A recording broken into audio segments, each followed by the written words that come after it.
सारस क्रेन, वो नायाब पक्षी जो जब उड़ता है तो मानो आसमान चूम लेता है और जब जमीन पर हो तो दिल छू लेता है। उत्तर प्रदेश के इस राष्ट्रीय पक्षी के दीदार से अगर मेरी सुबह की शुरुआत हो तो उसे एक रोमांचक सुबह ही कहना चाहिए। गंगा बेसिन में स्थित 400 हेक्टेयर में फैला सरसई नावर वेटलैंड एक प्रसिद्ध पक्षी अभयारण्य है, यानी बर्ड सैंचुरी। अपनी जैव विविधता यानी बायोडायवर्सिटी और सारस के लिए विख्यात इस जलाशय को एक रामसर स्थल घोषित किया गया। ना ईंट है ना दीवार है, फिर भी ये किसी का संसार है। हमारे संसार से भिन्न है, पर हमारे संसार के लिए ये एक उपहार है। अब इटावा के इस मशहूर सरसई नावर वेटलैंड में ये ख्याल मेरे मन में क्यों आया? वो इसलिए आया क्योंकि मैं सोच रहा था कि हम अपने घरों में अपनी धनराशि का एक अंक हमेशा बचा के रखते हैं, अपने बैंक्स में सेविंग्स रखते हैं, बचत रखते हैं, सोना चांदी जेवर हमेशा बचा के रखते हैं। क्यों? वो इसलिए ताकि मुसीबत के दिनों में हम अपना और अपनों का ख्याल रख सकें। अब ये वेटलैंड्स यही काम तो हमारे लिए करते हैं। एक प्रहरी बन के हमारी रक्षा करते हैं। बाढ़ की विपदा हो तो ये काम में आते हैं, सूखा पड़ जाए तो ये हमारे काम में आते हैं, स्वच्छ जल की ज़रूरत हो तो ये हमें देते हैं। तो हुआ ना ये हमारे संसार के लिए एक उपहार। और अगर इस उपहार में साथ में ये सारस क्रेन मिल जाए ना, तो ये उपहार नहीं, त्योहार है।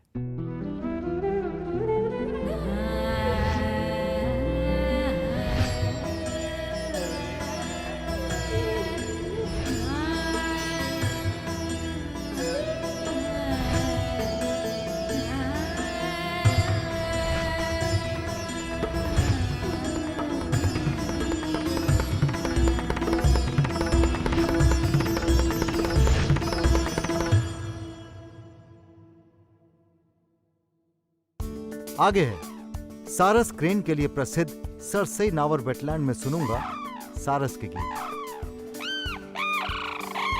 जाऊंगा कालीबाह मंदिर जो है देश के 51 शक्तिपीठों में से एक। इटावा की मशहूर लायन सफारी में होगा दीदार जंगल के राजा का। देखेंगे कैसे इटावा में यमुना को साफ कर रहा है नमामि गंगा। लूंगा मजा खीर मोहन का कुरकुरे और तीखे मंगोड़ों के साथ। रेसिपी जो है ना, ये लिख के दीजिए ना मुझे। मिलूंगा एक चंबल प्रहरी से जो बचा रहा है चंबल के जल जीवों को। जाऊंगा खूबसूरत पंचनदा जहां होता है एक अनोखा संगम। बदायूं से इटावा की दूरी लगभग 168 यानी 168 किलोमीटर है। वेटलैंड और खेतों के आसपास पाए जाने वाला सारस क्रेन कई तरह से अलग है। रामायण में भी सारस का जिक्र हुआ है।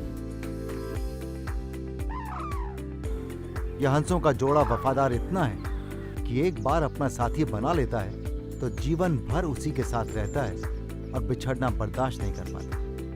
पर चिंता की बात यह है कि दुनिया भर में सबसे ऊंचे कद का उड़ने वाला पक्षी सारस क्रेन की संख्या धीरे धीरे घटती जा रही है। जहां एक और ये वेटलैंड सारस जैसे जीवों का आशियाना है, वहीं पानी और धरती के बीच की एक बहुत ही महत्वपूर्ण कड़ी भी है। स्वस्थ पर्यावरण की जीवन रेखा अगर कोई है तो वो है हमारे ये जलाशय। संजय जी, 2019 में सरसई नावर वेटलैंड को रामसर साइट घोषित किया गया, तो उसके पीछे कुछ खास कारण था? रामसर ईरान में एक शहर है, उसमें कन्वेंशन हुआ था वहाँ पे था। तो उसमें ये हुआ था कि एक साइट घोषित की गई रामसर साइट, जिसमें अच्छे जितने वेटलैंड विश्व के हैं उस पर रजिस्टर्ड किए जाएंगे। तो 1919 में सारस के कारण ये सरसई नावर भी उसमें रजिस्टर्ड किया गया, क्योंकि एट ए टाइम यहाँ सबसे ज़्यादा सारस पक्षी नजर आते हैं। अच्छा, इसीलिए इसका नाम सरसई नावर यहाँ के लोकल लोगों ने रखा था। सरसई मतलब सारस, नावर मतलब झील। इंडिया में इनकी जनसंख्या ऑलमोस्ट 10,000 है। इसमें से 30% 3,000 सवा 3,000 के आसपास इटावा और मैनपुरी जनपद में है। इस क्षेत्र की खास बात क्या है? इस क्षेत्र की खास बात ये है कि ये पर्टिकुलर इटावा और मैनपुरी का जो लगा हुआ बेल्ट है सर, ये ब्लैक कॉटन सॉइल का ऊसर क्षेत्र है। इसमें पानी नीचे रिसता नहीं है, तो ये सीजन में दलदली इलाका बना रहता है। सारस के लिए सबसे अच्छा हैबिटेट माना जाता है। तो इसीलिए पूरे भारत का 30% सारस इस पूरे बेल्ट में पाया जाता है। सारस की वजह से ही मशहूर है या सारस की वजह से? अपने आप में इसकी जो इकोलॉजिकल बैलेंस भी होगा? इकोलॉजिकल बैलेंस तो है ही। कोई भी वेटलैंड धरती पे किडनी का काम करता है। यहाँ पे अंडरग्राउंड वाटर की रिचार्जिंग है, सबसे ज़्यादा वेटलैंड्स के थ्रू ही होता है। इंडिया में ऑलमोस्ट अब नोटेड वेटलैंड है उसका 30% ही वेटलैंड बचे हैं, उसमें एक सरसई नावर भी है। अच्छा, तो सरसई नावर वेटलैंड में सिर्फ सारस ही मिलते हैं और भी पक्षी हैं? माइग्रेटेड बर्ड भी आते हैं, काफ़ी मात्रा में आते हैं माइग्रेटेड बर्ड। 3 प्रकार के माइग्रेशन होते हैं सर। एक लोकल माइग्रेशन होता है पूरे से पश्चिम, पश्चिम से पूरब, जी। हिमालय से माइग्रेशन होता है और साइबेरियन से होता है। अच्छा, इस वेटलैंड को खतरा है कोई लोगों का अतिक्रमण, इंक्रोचमेंट का खतरा है सर। और किसानों के बीच में हम लोग भी जन जागरूकता कार्यक्रम चलाते रहते हैं, समर्थन मिलता है? काफ़ी समर्थन मिलता है। और किसान ये बात तो समझते हैं कि उनके खेतों में, उनकी कृषि भूमि में कि इन पक्षियों से कोई नुकसान नहीं है। पक्षियों और किसानों के बीच में एक प्रेम का भाव पैदा हो चुका है और उनको पूरी तरह से वो प्रोटेक्ट करने की कोशिश करते हैं। समय अनुसार हमें वो बताते हैं कि सर आज कोई शिकारी आया था देखने के लिए, हो सकता है रात में शिकार करे, तो हम लोग भी उस दिन गश्त बढ़ा देते हैं। प्राकृतिक धरोहर से निकलकर मैं पहुंचा इटावा की धार्मिक धरोहर को देखने, शक्ति के स्थान। आस्था और मन्नत लिए अपने भगवान से आशीष की कामना में हर रोज यहाँ भक्तों का आना जाना लगा रहता है। पूरे भारतवर्ष में 51 शक्तिपीठ हैं, जिनमें से एक शक्तिपीठ यहाँ इटावा में है। कालीवाहा मंदिर इस शक्तिपीठ का नाम है। आप जानते हैं कि हमारा देश आस्थाओं और मान्यताओं का देश है, तो इस जगह से जुड़ी मान्यता है कि कहते हैं यहाँ सती माता की बाह गिरी थी। यह मंदिर बरसों से भक्तों की श्रद्धा का केंद्र रहा है और कहा जाता है कि एक समय था जब बीहड़ का हर डाकू इस मंदिर में आशीर्वाद लेने यहाँ आता था। नमस्कार। जय माता की। पंडित जी, सबसे पहले तो ये बताइए कि शक्तिपीठ का मतलब क्या होता है? शक्तिपीठ इसलिए है कि माता सती के जो 51 टुकड़े हुए थे, जहाँ जहाँ जिस जगह उनके अंग के जो टुकड़े गिरे हैं उसको शक्तिपीठ बोला उनको जाता है। शक्तिपीठ, और उनमें से एक शक्तिपीठ यहाँ इटावा जी, में कालीवाहन मंदिर। कालीवाह। अभी कालीवाह मंदिर क्यों इसका नाम पड़ा? कालीवाहन इसलिए कि अस्तोथा माँ जो थे यहाँ पर, वो यहाँ पूजा करते थे, उनको माता काली ने यहाँ पे दर्शन दिए थे। अच्छा, और वहाँ मतलब ये वहाँ मतलब बाह, तो काली वहाँ, और यहाँ उनकी बाहें गिरी थी? ऐसा? जी, वहाँ यहीं गिरी थी। माँ काली, माँ लक्ष्मी, माँ सरस्वती, ये पिंडी रूप में थे। ये जमीन के अंदर ही से निकले हैं ऊपर अपने आप। अच्छा जी। तो कितना पुराना होगा ये मंदिर, ये स्थान? ये एक तकरीबन 500 साल पुराना मंदिर है। हमारी 6ठी पीढ़ी इस मंदिर की सेवा करते हुए आ रहे हैं। तो इसकी मान्यता बहुत है? जी, तो बहुत। ये इष्टिकापुरी है, देवों का गढ़ है ये। यहाँ पे इटावा नाम अब पड़ा है, पहले इष्टिकापुरी था। आगे है, जाऊंगा देश के सबसे पहले एशियाटिक लायंस के ब्रीडिंग सेंटर में। देखेंगे यमुना को प्रदूषण से बचाने के लिए नमामि गंगे के प्रयासों को। दाल के मंगोड़ों के साथ चखूंगा स्वाद इटावा की मशहूर खीर मोहन का। और अब मेरी इटावा यात्रा का वो पल जिसके लिए मेरे अंदर बच्चों जैसी उत्सुकता थी, इटावा की मशहूर लायन सफारी देखने की इच्छा। यहां पर बिल्कुल प्राकृतिक तरीके से शेरों को रखा जाता है। यह इन एशियाटिक लायंस का ब्रीडिंग सेंटर भी है, जहां इनकी संख्या को बढ़ाने का प्रयत्न किया जा रहा है। हम में से जो लोग इटावा नहीं आए हैं, वो लोग शायद इटावा के बारे में उतना ही जानते हैं जितना उन्होंने फिल्मों में देखा है या किताबों में पढ़ा सुना। इटावा एक बीहड़ है जहां पर डकैत रहते हैं। जी नहीं, ये सब बीती पुरानी बातें हैं। आज का इटावा एक बदला हुआ इटावा है। अब यहाँ बीहड़ में डकैत नहीं, शेर रहते हैं। मिट्टी के शेर नहीं, असली वाले शेर। जी हाँ, गुजरात के मशहूर एशियाटिक लायंस में से कुछ को यहाँ पर लाकर बसाया गया। यकीन नहीं हो रहा ना आपको? कोई बात नहीं, चलिए मिलवाता हूँ मैं आपको शेरों से और सुनाता हूँ आपको शेर की दहाड़। आइए। यहां आकर अगर आपको बब्बर शेर की एक झलक मिल जाए तो आप बड़े भाग्यशाली हैं। नमस्कार सर। नमस्कार। नमस्कार राजीव जी, आपका स्वागत है यहाँ इटावा में। बहुत बहुत शुक्रिया। और यहाँ आज हम आपको इटावा की शान, जिसको लोग लायन सफारी के नाम से जानते हैं, यद्यपि उसका पूरा नाम इटावा सफारी पार्क है, इसको दिखाएंगे। तो आप जानते नहीं कि मैं कितना उत्सुक हूँ। जी जी जी जी। एक आपने मूवी देखी होगी द लायन किंग। जी बिल्कुल। तो उसी थीम पर ये हमने प्राइड रॉक बनाया हुआ है। आप यकीन नहीं मानेंगे, इटावा का जो छवि है ना दिमाग जी में, जी जी जी, ये छवि से बिल्कुल ही परे है। बिल्कुल बिल्कुल बिल्कुल। ये बिल्कुल। कब बदल गया इतना इटावा, पता उस नहीं चला। छवि को बदलने के लिए ही शासन प्रशासन ने ये व्यवस्था की यहाँ पे। तो इको टूरिज्म का ये इटावा गढ़ बनने जा रहा है। भव्यता और मनमोहक वातावरण के बीच जंगल के जीवन को देखने का आनंद ही अलग होता है। अच्छा सर, एक बात बताइए, ये इटावा में शेरों को लाने का ख्याल कैसे आया और ये क्यों आया? जो एशियाटिक लायन है जी वाइल्ड में जो पाया जाता है वो केवल इंडिया में ही है, और इंडिया में केवल गिर फॉरेस्ट गुजरात में है, जूनागढ़ में। जी Asiatic lion. Asiatic lion, Asiatic lion में एक वेल नोन डिजीज है कैनाइन डिस्टेम्पर। उससे कई बार बहुत कैजुअलिटीज हुई, बड़ी संख्या में जानवर मारे गए। तो सभी वाइल्ड लाइफर्स के अंदर, गवर्नमेंट के अंदर ये रहा कि कहीं एशियाटिक लायन विलुप्त न हो जाए भारतवर्ष से, जी समाप्त न हो जाए। तो इसके लिए गिर के बाहर कहीं दूसरी जगह इनकी एक सैटेलाइट पॉपुलेशन डेवलप करना बड़ा ज़रूरी था। इटावा में एक इतिहास रहा है पहले कि यहाँ लायन हुआ करते थे। अच्छा जी 19वीं शताब्दी में लास्ट शेर मारा गया था इलाहाबाद के पास, तो यहाँ पर शेर को पुनर्स्थापित करने की बात चली, तो ब्रीडिंग सेंटर बनाया गया। ये ब्रीडिंग सेंटर वर्ल्ड में एशियाटिक लायन का पहला ब्रीडिंग सेंटर। क्या बात है। हमारे 8 शेर यहाँ पे इटावा में जन्म ले चुके हैं। ये पार्क करीबन 350 हेक्टेयर्स में फैला हुआ है और यहाँ लायन सफारी के अलावा हिरन सफारी भी है। जी ये ब्लैक बक देखिए सामने दिख रहा है। ब्लैक बक शेड्यूल 1 का जानवर है जिसको हम टॉप प्रायोरिटी पर प्रोटेक्ट करते हैं। अच्छा ये एक सींग है इसका, जी एक सींग इसने लड़ाई करके तोड़ लिया। ये बहुत झगड़ालू किस्म का है अच्छा और ज़्यादा झगड़ालू होने की वजह से दूसरे जानवरों ने इसका सोशल बायकाट कर रखा है। अकेला घूम रहा है, आप देखिए। देखिए कितने समझदार हैं इनकी प्रजाति, हमसे जी। कहीं ज़्यादा।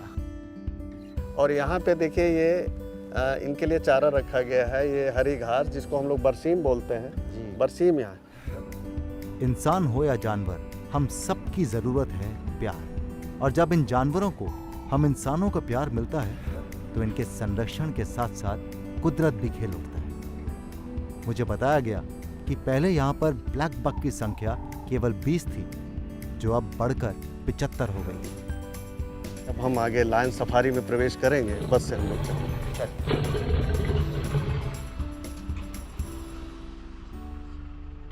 आप सभी से रिक्वेस्ट है कि शांत बैठे रहेंगे, अपनी शेरों उत्सुकता को लगाम। बस उत्सुकता मन में रखें।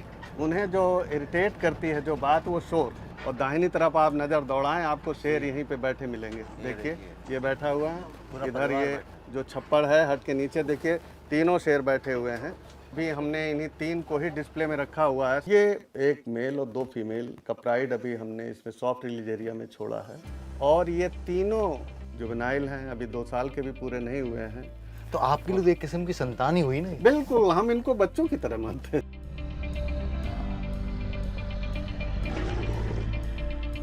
बाकायदा 2 डॉक्टर हमारे वेल इक्विप्ड ट्रैंक्विलाइजर गन के साथ, इन केस कि कहीं ऑफेंसिव होते हैं, कोई अटैक करते हैं तो उनको ट्रैंक्विलाइज किया जा सके। और पूरी टीम हमारी है कि ट्रैंक्विलाइजिंग के बाद तुरंत रेस्क्यू किया जा सके उनको। तो अभी पूरी तैयारी के साथ हम ये ऑपरेशन चला रहे हैं। जी इस तरह ये भी कुछ मरा हुआ। तो ये आपने गुफा देखी इधर बाएं साइड में, जितना हम अधिक से अधिक इनको प्राकृतिक आवास या इनका नेचुरल हैबिटेट जिसको हम बोलते हैं वो दे सकते हैं, हम देने का प्रयास कर रहे हैं। यहाँ इस क्षेत्र में जी कौन सी मुख्य नदी है जिसका पानी यहाँ पर इनको मिलता है? जी जी बिल्कुल, ये जो एरिया पूरा लायन सफारी एरिया हमारा, ये यमुना रिवर का कैचमेंट है। और यहाँ से करीब 10 किलोमीटर 15 किलोमीटर के बाद आगे चंबल है। सर बहुत कुछ समझने को मिला, बहुत कुछ सीखने को मिला। जी जी जो चीज़ें बहुत आसान लगती हैं कि अरे फॉरेस्ट डिपार्टमेंट क्या कर रहा है और ये शेर हैं, हम लोग बहुत आसानी से हम लोग बोल देते हैं कि शेर खत्म होते जा रहे हैं। जी जी अब समझ में आया कि कितनी मेहनत लगती है, जी मतलब पुनर्स्थापना के लिए जो मेहनत आप कर रहे हैं उसके लिए कितनी सोच होना ज़रूरी है, कितना दूरदर्शी सोच होना ज़रूरी है। तो बहुत बहुत शुक्रिया अपना समय देने के लिए और मुझे इतना ज्ञान देने के लिए, और ख़ासकर इन शेरों का दीदार कराने के लिए। किताबों में और फिल्मों में हमने बहुत बार जंगल के जीवन और जानवरों की कहानियां देखी सुनी होगी, मगर जब हम इतनी शांत और सुंदर जगह पर आकर इस जीवन को नजदीक से देखते और समझते हैं तो यकीन मानिए जीवन भर का अनुभव साथ ले जाते हैं। और इस लायन सफारी को जो यमुना नदी सींचती है, आज उसी यमुना नदी को बचाने के प्रयास में नमामि गंगे निरंतर लगा हुआ है। इटावा शहर से कुछ दूरी पर नमामि गंगे की तरफ से 21 MLD क्षमता का एक STP लगभग बनकर तैयार हो चुका है। यह STP शहर के सबसे बड़े नाले टिक्सी नाला, जो कि यमुना में गिरता है, उसको टैप करेगा और आगे जाकर यमुना की निर्मलता और अविरलता को बनाए रखने में महत्वपूर्ण भूमिका निभाएगा। हर शहर का चरित्र उसकी गलियों में बसता है और कुछ चीजों का अनुभव सिर्फ छोटे शहरों में 11 नंबर के वाहन पर सवार होकर ही मिलता है। ये देखिए छोटे शहरों के मजे। आप जानते हैं ये क्या है? ये है कूलर के पर्दे। मैं भी इटावा के चरित्र में खोता हुआ चलते चलते पहुंच गया एक खास मिठास से भरे पकवान की खुशबू लेने। खीर मोहन की मशहूर प्राचीन दुकान। अब मुझे आपको बताने की जरूरत है कि मैं इटावा में यहाँ पे क्या कर रहा हूँ। देखिए मैं यहाँ पर खीर मोहन चखने के लिए आया हूँ। अच्छा तो ये आप ही की दुकान है? जी हाँ हमारी। और आप खुद ही बनाते हैं? जी मैं खुद बनाता हूँ। क्या बात है। तो क्या बना क्या रही हैं तो बताएं। खीर मोहन। खीर मोहन जी। तो मैं समझ में आ रहा है मुझे ये बनता है पनीर से। नहीं दूध को फाड़ के फिर अलग होता है, इसका अलग होता है। तो क्या प्रोसेस होता है बताइए। फिर दूध फाड़ के इसको मैश करते हैं जी। फिर इसको मैश करके इससे गोली बनाते हैं और चाशनी भी किस गाय होती है। इतना सिंपल प्रोसेस है? जी। तो फिर तो हर कोई बना सकता है। आप ऐसा क्या करते नहीं हो? बना सकता है ना, क्यों नहीं बना सकता? बस का रीजन है नहीं बना सकता है कोई। तो राज तो बताइए हमारी पब्लिक को। राज तो बस हाथों में जादू है। और ये हाथों मान में लीजिए जादू है। बनाने वाले के हाथों में जादू होता है हमेशा। जानते हैं छोटे शहरों में ना लोगों के दिल बहुत बड़े होते हैं। ऐसा नहीं कि बड़े शहरों में लोगों के दिल बड़े नहीं होते, शायद इतने मशरूफ होते हैं अपने काम में कि मेहमान नवाजी का वक्त ही नहीं मिलता। यहाँ पर आओ तो लोग कितने प्यार से मिलते हैं। ये देखिए अपने हाथ से बनाकर आपको खीर मोहन खिलाते हैं। जी जी। आधा तो मुझे मालूम है इसकी मिठास आपके प्यार मोहब्बत में मिल गई, बाकी मुझे यहाँ से मिल जाएगी। जरूर मिल जाएगी। क्या कहते हैं? अरे यार आप क्या कहते हैं? मतलब मज़ा मज़ा मज़ा ही आ गया। बहुत स्वादिष्ट है। और अब समझ में आ रहा है कि जो इसमें एक मिठास जो है वो आपके हाथों से आई है। इस दुकान में चौथी पीढ़ी बन रहा हूँ मैं, काम बना रहा हूँ इसको। तो चौथी मतलब पीढ़ी। आपके दादा परदादा सब हाँ लोग यहाँ परदादा। पे। ये बहुत बड़ी स्पेशलिटी है इटावा की। ये खीर मोहन पूरे इटावा में सिर्फ यहीं बना करते हैं, पूर्वी अटोले में। ये आपके सब खाने वाले हैं? जी हाँ। ये आपका शेयर तो नहीं है इस दुकान में? बिल्कुल भी नहीं सर, मैं बस यहाँ रोज आता हूँ। मैंने कहा ना छोटे शहरों के लोगों के दिल बहुत बड़े होते हैं। जब मिठास बहुत बढ़ जाए तो तीखे का तड़का बहुत कम आता है, खासकर तब जब आपको मशहूर मूंग की दाल के मंगोड़ों का पता मिल जाए। नमस्कार। नमस्ते भैया। देखिए अगर आप सोच रहे थे कि मूंग की दाल के मंगोड़े खाने के लिए मैं किसी ऐसी जगह जाऊंगा जहाँ पर एसी का कमरा होगा और मेरे को बड़ी सी मस्त सी कांच की प्लेट में मंगोड़े मिलेंगे, तो आप गलत सोच रहे हैं। जनाब ये इटावा है। यहाँ का खाना पीना जो है ना वो अपने स्वाद के दम पे बिकता है, दिखावे के दम पर नहीं। तो जनाब अक्सर ये होता है कि हम चटपटा खाने के बाद में मीठा खाते हैं। मैं सीधा मीठा खाकर चटपटा खाने के लिए आ रहा हूँ। क्या बात है कि आपके दाल मंगोड़े इतने मशहूर हैं? सर यहाँ 45 वर्षों से मंगोड़े बिक रहे हैं और पहले दादाजी बनाते थे। मस्त है। और मैं देख भी रहा हूँ पीछे कितने लोग खड़े हैं, आप हाँ, खा रहे हैं और आप बोल रहे हैं 40 साल से लोगों को खिला रहे हैं, तो एक बात की तो गारंटी है भैया पेट खराब नहीं होगा बिल्कुल भी। चलिए बना दीजिए एक प्लेट। फिर देखिए स्वाद तो आपको यहाँ पे ऐसे ही मिलेगा। आप ये किसी होटल को ढूंढने मत जाइएगा, यहाँ पे सड़क पे चल के आइएगा। सही कहा मैंने?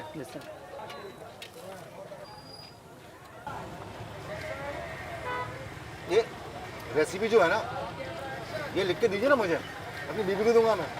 सर घर पे ऐसा टेस्ट नहीं बनेगा। घर पे ऐसा टेस्ट नहीं बनेगा? नहीं बनेगा सर। 40 सालों से ऐसी सरसों के तेल में बनता है? हाँ पहले एक दुकान से स्टार्ट हुई, अब 6 दुकान लग गई। क्या बात है। देखिए बिजनेस फैलता जा रहा है, लेकिन ये ठेला नहीं छोड़ा अभी तक। ठेला वही है। ठेला का वही का वही है। क्या बात। आपका नाम? रामनिवास। राम निवास जी, बहुत बहुत शुक्रिया मुझे इतना बेहतरीन स्वाद चखाने के लिए। बहुत बहुत थैंक यू सर। आगे है, देखेंगे कैसे बचा रहा है चंबल की बायोडायवर्सिटी को एक चंबल प्रहरी। जाऊंगा पंचनदा और देखूंगा 5 नदियों का खूबसूरत संगम। एक साफ निर्मल बहती नदी के दर्शन एक ऐसा अनुपम एहसास है जिससे कभी मन नहीं भरता। चंबल नदी उत्तर और मध्य भारत की सबसे साफ और 12मासी नदी है। इस नदी को मध्य भारत में यमुना नदी की मुख्य सहायक नदी कहा जाता है और इसमें तरह तरह के जीव पाए जाते हैं। कछुओं के अलावा ये घड़ियालों का घर है और यहाँ डॉल्फिन्स का डेरा भी है। राजीव कितना खूबसूरत नज़ारा है ये। कहाँ ले आया आप मुझे? चंबल नदी है ना? बिल्कुल। बहुत ही खूबसूरत है और कितनी विशाल है और कितना स्वच्छ इसका पानी लग रहा है। चंबल नदी चूँकि किसी शहर के किनारे से नहीं निकली है, इसलिए ये प्रदूषित नहीं है और इसीलिए इतना साफ पानी यहाँ दिखता है। हाँ मुझे लगता है कि लोगों को यहाँ पे आना चाहिए क्योंकि ये इस तरह के नज़ारे बहुत कम देखने को मिलते हैं। तो आपकी society for conservation of nature जो एनजीओ है वो मुख्यतः किन चीज़ों पर काम करती है? हम लोग यहाँ पर एक्वाटिक डाइवर्सिटी के ऊपर काम करते हैं, जो चंबल में घड़ियाल, कछुआ, डॉल्फिन्स और वाटर बर्ड्स जो माइग्रेटरी बर्ड्स और रेजिडेंट बर्ड्स यहाँ रहती हैं उनके प्रोटेक्शन के लिए काम करते हैं। तो कुछ खतरा है उन्हें? बिल्कुल बिल्कुल।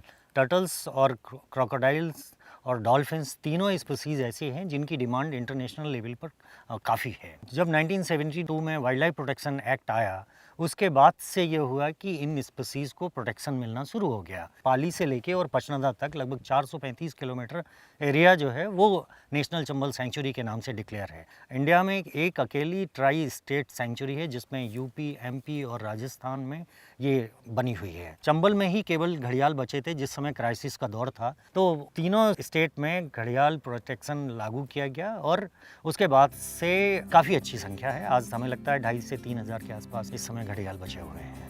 अच्छा राजीव, ये बताएं कि आपने घड़ियाल के बारे में बात की, लेकिन टर्टल्स की कितनी पॉपुलेशन है, कछुओं की संख्या कितनी है? देखिए, चंबल में तो 9 स्पीसीज कछुओं की पाई जाती हैं, जिनमें से 6 इंडेंजर्ड स्पीसीज में आते हैं। और जो सबसे दुर्लभ कछुआ कहा जा रहा है आजकल, जो बटागुर कछुआ के नाम से जानते हैं, वो इस नदी में मिलता है। बाकी एरियाज़ में वो विलुप्त हो चुका है। इस एरिया में अब अच्छी खासी पॉपुलेशन टर्टल्स की दिखने लगी है, क्योंकि वो 2007 के बाद से जो प्रोटेक्शन लॉज यहाँ पर शुरू हुए, उसकी वजह से यहाँ पे पॉपुलेशन फ्लरिश कर रही है। आप यहीं के रहने वाले हैं? जी बिल्कुल। गांव वाले समझते हैं इसकी इम्पोर्टेंस, इसका जो महत्व है। जब यूपी में चंबल आती है तो हर 20 किलोमीटर के आसपास हम लोगों ने एक बायोडाइवर्सिटी इंफॉर्मेशन सेंटर बना रखे हैं। तो एक नेटवर्क है पूरा रिवर में जो हम लोगों के साथ काम कर रहा है, और वही हमारे इस चंबल को संरक्षण देने का काम कर रही है, वही स्ट्रेंथ है। क्या बात है। मैं यही सोचता हूँ हमेशा कि सबसे मजबूत अगर किसी का समर्थन मिले वो स्थानीय लोगों का होता है ना। अगर आप दिल से कुछ करना चाहते हैं और आपके इरादे नेक हों तो फिर कोई भी बीच में अड़चन नहीं आती। अब तक मैंने सिर्फ 3 नदियों के संगम के बारे में सुना था, गंगा, यमुना और सरस्वती। लेकिन इटावा में तकरीबन 50 किलोमीटर दूर पंचनदा में 5 नदियों का खूबसूरत संगम होता है। यहाँ यमुना, चंबल, सिंध, कुवारी और पाहुज इस संगम स्थल में आकर एक हो जाती हैं। ये पांचों एक साथ यहाँ नहीं मिलती। यमुना और चंबल एक होकर मिलती हैं और कुवारी, पाहुज और सिंध एक होकर पहुंचती हैं। 5 नदियों का नायाब मिलन।